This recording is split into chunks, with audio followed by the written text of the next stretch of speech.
Hi, good morning students. Today we are going to study about relational operators. എന്താണ് relational operators എന്ന് പറഞ്ഞാൽ relational എന്ന് പറയുന്ന വേർഡിൽ നിന്ന് നമുക്ക് അതിൻ്റെ മീനിങ് ഫൈൻഡ് ചെയ്യാം. എന്താണ്? It finds the relation between two variables. രണ്ട് വേരിയബിൾസ് അത് തമ്മിലുള്ള റിലേഷൻ ഡിഫൈൻ ചെയ്യാനാണ് നമ്മൾ റിലേഷണൽ ഓപ്പറേറ്റർ യൂസ് ചെയ്യുന്നത്. റിലേഷൻ ഡിഫൈൻ ചെയ്യുക മീൻസ് കമ്പയർ ചെയ്യുക. Comparing the value of two variable in a C program. എങ്ങനെ? Using relational operator. നമ്മുടെ ആ പേജിൽ ടേബിൾ ഒന്ന് ശ്രദ്ധിച്ച് അതിനകത്ത് നമുക്ക് ഓപ്പറേറ്റേഴ്സിനെ കാണാം. ഏതൊക്കെയാണത്? Greater than, less than, greater than or equal to, less than or equal to. Then equal to എന്ന് പറഞ്ഞാൽ എന്താണ്? രണ്ട് വാല്യൂസ് ഈക്വൽ ആണോ എന്ന് ടെസ്റ്റ് ചെയ്യുവാണ്. ദെൻ എക്സ്ക്ലമേഷനും ഈക്വൽ ടു കൊണ്ട് ഇട്ടിരിക്കുന്നത് കാണാം. അതിൻ്റെ മീനിങ് നോട്ട് ഈക്വൽ ടു എന്നാണ്. ഓക്കെ, സാധാരണ മാത്സ് ഒക്കെ ചെയ്യുമ്പോൾ നമ്മൾ ഈക്വൽ ടു ഇട്ടിട്ട് ഒരു വെട്ട്, അതാണ് സ്ട്രൈക്ക് ചെയ്യും, അതാണ് നോട്ട് ഈക്വൽ ടു ആയിട്ട് റെപ്രസെൻറ്റ് ചെയ്യാറ്. കമ്പ്യൂട്ടറിൻ്റെ കീബോർഡിൽ അത് റെപ്രസെൻറ്റ് ചെയ്യുന്നത് എക്സ്ക്ലമേഷൻ മാർക്കും ഈക്വൽ ടു കൊണ്ട് ചേർത്താണ്. അപ്പം നോട്ട് ഈക്വൽ ടു. ഓക്കെ, അപ്പം റിലേഷണൽ ഓപ്പറേറ്റേഴ്സിൽ ഫസ്റ്റ് വൺ ഗ്രേറ്റർ ദാൻ. എന്താണ് ചെക്ക് ചെയ്യുന്നത്? X greater than Y, X is greater than Y ആണോ അല്ലയോ എന്ന് ചെക്ക് ചെയ്യുന്നതാണ്. അതിൻ്റെ റിലേഷൻ കമ്പയർ ചെയ്യുന്നതാണ് ഗ്രേറ്റർ ദാൻ സിമ്പിൾ. അതുപോലെ less than simple, X is less than Y or not. Greater than or equal to, അതുപോലെ തന്നെ greater than or equal to ആണോ X, less than or equal to ആണോ. അതുപോലെ X equal to Y, അതായത് X equal to Y ആണോ. അതുപോലെ X not equal to Y. ഇത് ഒരു എക്സാമ്പിൾ വെച്ച് പറയുമ്പം ക്ലിയർ ആവും. ഓക്കെ, നമുക്ക് ആ എക്സാമ്പിളിലേക്ക് പോകാം. നമുക്ക് ഈ ടെക്സ്റ്റിൽ തന്നിരിക്കുന്ന എക്സാമ്പിളിൽ അത് ചെക്ക് ചെയ്യുന്നത് രണ്ട് നമ്പർ ഈക്വൽ ആണോ അല്ലയോ എന്നാണ്. Okay, if both values R equal, ഇപ്പോൾ രണ്ട് വേരിയബിൾ ഉണ്ട്, അതിനകത്ത് രണ്ടിലെയും വേരിയബിൾസിൻ്റെ വാല്യൂ ഈക്വൽ ആണെങ്കിൽ നമുക്ക് ഒരു ഔട്ട്പുട്ട് മെസ്സേജ് കിട്ടും, വാല്യൂസ് ആർ ഈക്വൽ. ഇനി ഈക്വൽ അല്ലെങ്കിലോ ഔട്ട്പുട്ട് നമുക്കൊരു മെസ്സേജ് കിട്ടും, വാല്യൂസ് ആർ നോട്ട് ഈക്വൽ. അതാണ് നമ്മുടെ പ്രോഗ്രാമിൻ്റെ ലോജിക്ക്. ഓക്കെ, ഇനി നമുക്കത് എങ്ങനെ ചെയ്യുന്നു എന്ന് നോക്കാം. Hash include stdio.h, then int main. Int മെയിനും വോയിഡ് മെയിനും തമ്മിലുള്ള വ്യത്യാസം എന്താണെന്നുള്ളത് ഞാൻ നമ്മൾ ലാബിൽ ചെന്ന് കഴിയുമ്പം ക്ലിയർ ആയിട്ട് മനസ്സിലാക്കി തരാം. അപ്പോൾ ഇപ്പോൾ ഇൻറ്റു മെയിനോ വോയിഡ് മെയിനോ ഏതെങ്കിലും ഒന്ന് യൂസ് ചെയ്യാം. ഇൻറ്റു മെയിനാണ് നിങ്ങൾ എഴുതുന്നതെങ്കിൽ ഏറ്റവും ലാസ്റ്റ് റിട്ടേൺ 0 കൊടുക്കണം. വോയിഡ് മെയിൻ ആണെങ്കിൽ അങ്ങനെ കൊടുത്തില്ലെങ്കിലും കുഴപ്പമില്ല, കൊടുക്കരുത്. ഓക്കെ, അപ്പോൾ ഇവിടെ നമ്മൾ ശ്രദ്ധിക്കുക, നമ്മൾ രണ്ട് വേരിയബിൾ ഡിക്ലെയർ ചെയ്തു, എം ആൻഡ് എൻ. എമ്മിൻ്റെ വാല്യൂ 40 എന്ന് അസൈൻ ചെയ്തു, എന്നിൻ്റെ വാല്യൂ 20 എന്നും അസൈൻ ചെയ്തു. അപ്പം അവിടെ അസൈൻമെൻറ്റ് ഓപ്പറേറ്ററിൻ്റെ യൂസേജ് കണ്ടോ? വാല്യൂ അസൈൻ ചെയ്യാൻ വേണ്ടി ഈക്വൽ ടു എന്ന് പറയുന്ന അസൈൻമെൻറ്റ് ഓപ്പറേറ്ററാണ് യൂസ് ചെയ്തിരിക്കുന്നത്. ദെൻ നമ്മളൊരു കണ്ടീഷൻ ചെക്ക് ചെയ്യുക. ഈ കണ്ടീഷൻ ചെക്കിംഗ് ഒന്നും നിങ്ങൾ ഇപ്പോൾ പഠിച്ചിട്ടില്ല, പക്ഷേ അടുത്ത യൂണിറ്റിൽ അത് പഠിക്കും. ഇപ്പോൾ അത് അതേപടി ടൈപ്പ് ചെയ്യുക. ഓക്കെ, ഇഫ്, എൽസ്, അതൊക്കെ എന്താണെന്നുള്ളത് നമ്മൾ പഠിച്ചിട്ടില്ല, പഠിക്കുമ്പോൾ കൺസെപ്റ്റ് ക്ലിയർ ആയിക്കോളൂ. ഇപ്പം ഈ ഓപ്പറേറ്റർ എങ്ങനെ യൂസ് ചെയ്യുന്നു എന്ന് മാത്രം മനസ്സിലാക്കുക. ഇഫ് ബ്രാക്കറ്റിൽ എം ഈക്വൽ ടു എൻ, അതിൻ്റെ അർത്ഥം എന്താണ്? എം ഈക്വൽ ടു എൻ ആണോ? ആണെങ്കിൽ എന്ത് ചെയ്യുന്നു? ഒരു ബ്രാക്കറ്റ് ഓപ്പൺ ചെയ്തു, എന്നിട്ട് അതിനകത്ത് എഴുതി print F M and N R equal, എമ്മും എന്നും ഈക്വൽ ആണ് എന്നൊരു മെസ്സേജ് നമ്മൾ പ്രിൻ്റ് ചെയ്യാൻ കൊടുത്തു. എൽസ്, അല്ലെങ്കിൽ, ഇംഗ്ലീഷിലെ വേർഡിൻ്റെ മീനിങ് അത് തന്നെയാണ്, എന്തുകൊണ്ടത് വന്നു എന്നുള്ളത് പിന്നീട് പറയാം. അപ്പോൾ എൽസ് ബ്രാക്കറ്റ് ഓപ്പൺ ചെയ്തു, print F M and N R not equal എന്ന് മെസ്സേജ് ഡിസ്പ്ലേ ചെയ്യിപ്പിച്ചു, ബ്രാക്കറ്റ് ക്ലോസ് ചെയ്തു.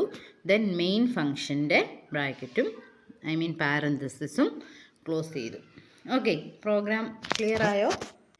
ഈ പ്രോഗ്രാമിൻ്റെ എം ഈക്വൽ ടു എൻ എന്ന് കൊടുത്തിരിക്കുന്ന പോർഷനിൽ നമുക്ക് less than, greater than, less than or equal to, greater than or equal to, not equal to, ഈ റിലേഷണൽ ഓപ്പറേറ്ററൊക്കെ വെച്ച് റീപ്ലേസ് ചെയ്ത് ഈ പ്രോഗ്രാം ഒന്ന് എഴുതി നോക്കണം. അപ്പോൾ അവയെല്ലാം തമ്മിലുള്ള ഡിഫറൻസ് നിങ്ങൾക്ക് മനസ്സിലാവും. അപ്പോൾ ഇതിൻ്റെ output M and N R not equal എന്നായിരുന്നു. ഓക്കെ, അടുത്തത് ലോജിക്കൽ ഓപ്പറേറ്റേഴ്സ് ആണ്. ലോജിക്കൽ ഓപ്പറേറ്റേഴ്സ് എന്ന് പറഞ്ഞാൽ they are used to perform logical operations on the given expression. നമുക്കൊരു എക്സ്പ്രഷൻ അല്ലെങ്കിൽ ഒരു കണ്ടീഷൻ ചെക്ക് ചെയ്യാനുണ്ട് എങ്കിൽ അവിടെ അതിൻ്റെ ലോജിക്കൽ ഓപ്പറേഷൻ പെർഫോം ചെയ്യാൻ വേണ്ടി. എന്താണ് ലോജിക്കൽ ഓപ്പറേഷൻ? നിങ്ങളോട് പേരൻ്റ് പറയുവാണ്, നിങ്ങൾ +2 പാസ്സാവുകയും വേണം, എബവ് 70 മാർക്സ്, എബവ് 70% മാർക്ക് കിട്ടുകയും ചെയ്യുവാണെങ്കിൽ നിനക്ക് ഞാനൊരു ബൈക്ക് വാങ്ങിച്ചു തരാം, അല്ലെങ്കിൽ ഒരു സൈക്കിൾ വാങ്ങിച്ചു തരാം, അല്ലെങ്കിൽ ഒരു മൊബൈൽ ഫോൺ വാങ്ങിച്ചു തരാം. ഇങ്ങനെ ഒരു കണ്ടീഷൻ വെക്കുക പേരൻ്റ്. അപ്പോൾ നീ +2 പാസ്സാകുകയും വേണം, എബവ് 70% കിട്ടുകയും വേണം എന്ന് പറഞ്ഞു. അപ്പോൾ ആ 2 കണ്ടീഷനും ട്രൂ ആകണം.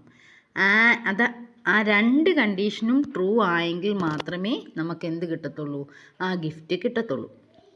അപ്പോൾ അവിടെ യൂസ് ചെയ്യുന്ന ഓപ്പറേറ്ററാണ് ലോജിക്കൽ ആൻഡ്.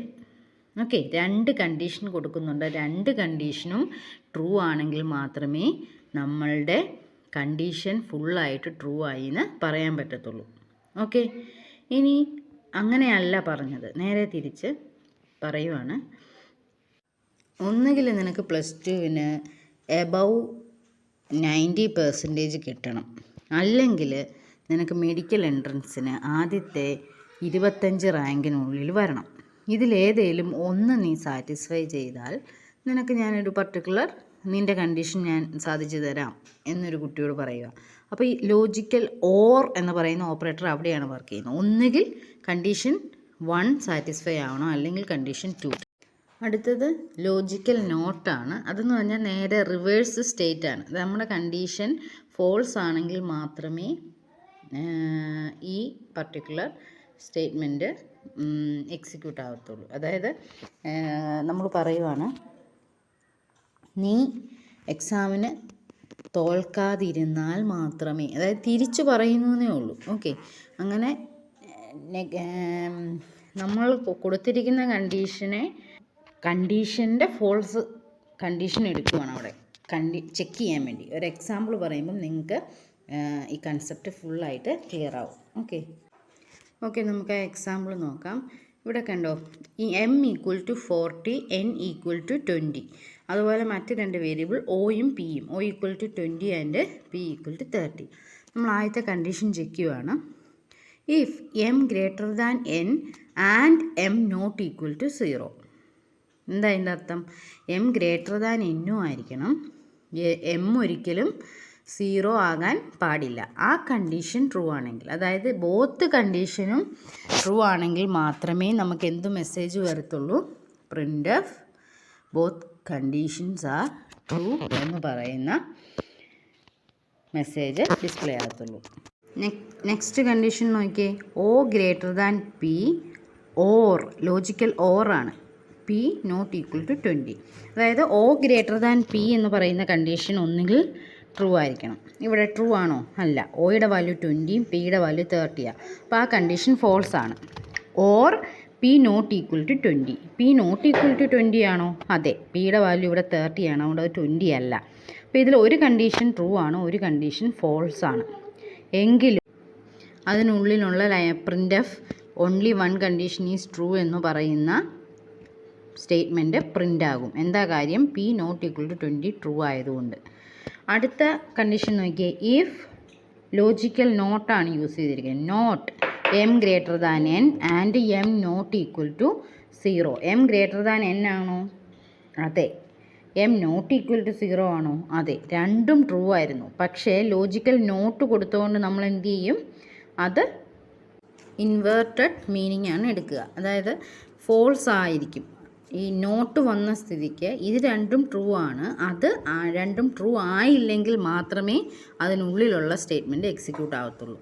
ആ കണ്ടീഷൻ ശരിയായില്ല എങ്കിൽ എൽസ് പാർട്ടിലുള്ള both conditions are true but status is inverted as false എന്നുള്ളത് ഡിസ്പ്ലേ ചെയ്യും. അപ്പോൾ നമുക്ക് ഔട്ട്പുട്ട് ശ്രദ്ധിക്കാം. അതിൽ m > n ആണ്, m ≠ 0 ആണ്. പക്ഷേ നമുക്ക് ബോത്ത് കണ്ടീഷൻസ് ആർ ട്രൂ എന്ന് പറയുന്ന സ്റ്റേറ്റ്മെൻറ്റ് പ്രിൻ്റ് ആയില്ല. പകരം എന്ത് പ്രിൻ്റായി? Both conditions are true but status is inverted as false എന്ന് പറയുന്നതാണ് പ്രിൻ്റ് ആയത്. മനസ്സിലായല്ലോ? എന്തെങ്കിലും ഡൗട്ട് ഉണ്ടെങ്കിൽ വീഡിയോ ഒന്നുകൂടെ പോസ് ചെയ്ത് വീണ്ടും വീണ്ടും കേൾക്കുക. ഓക്കെ, അസൈൻമെൻ്റ് എന്ന് പറയുന്ന ഈ 2 പ്രോഗ്രാംസും നിങ്ങൾ ചെയ്ത് നോക്കുക. എന്നിട്ട് ഔട്ട്പുട്ട് കമ്പയർ ചെയ്യുക. Thank you.